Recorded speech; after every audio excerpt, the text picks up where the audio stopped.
Jedna z vecí, ktorú je dobre sa naučiť, keď gitarista v zúške zahrá nejakú pieseň, je nielen naučiť sa tú pieseň pekne zahrať a vedieť, aké noty hrám, ale vedieť aj intervalovo zadeliť tie tóny, aby som vedel, v akom vzťahu sú k danej tónine. Potom to viem využiť aj pri harmonizácii, že dokážem zharmonizovať ľubovoľnú melódiu. Napríklad, keby som mal melódiu no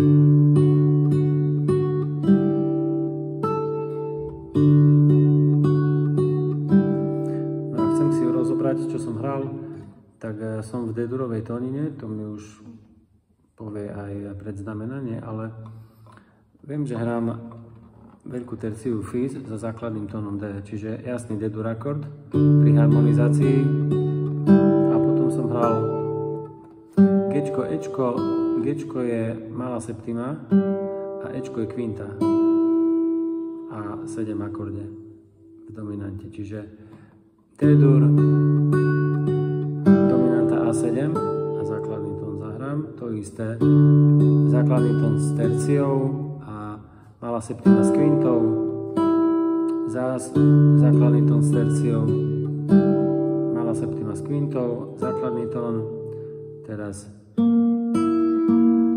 toto by som mohol zharmonizovať ako G-moll 6, čiže v tomto prípade to bude Bčko bude malá tercia, Ečko bude veľká sexta, G-moll 6 akordu, Ačko základný tón, čistá prima. Aj to isté idem. D-dur, A7, D-dur by som hral A7, D-dur, A7,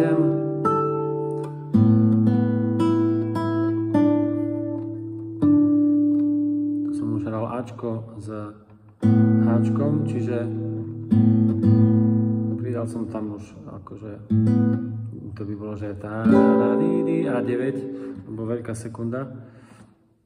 čiže nona so základným tónom, kvinta a základný tón Tčka. Čiže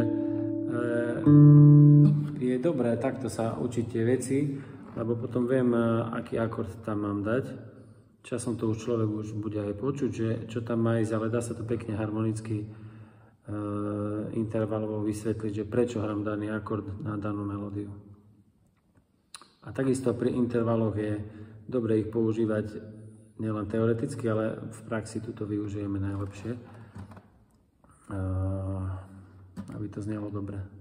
Aby som to, už keď sa to učím tie intervaly, aby som ich vedel používať v praxi.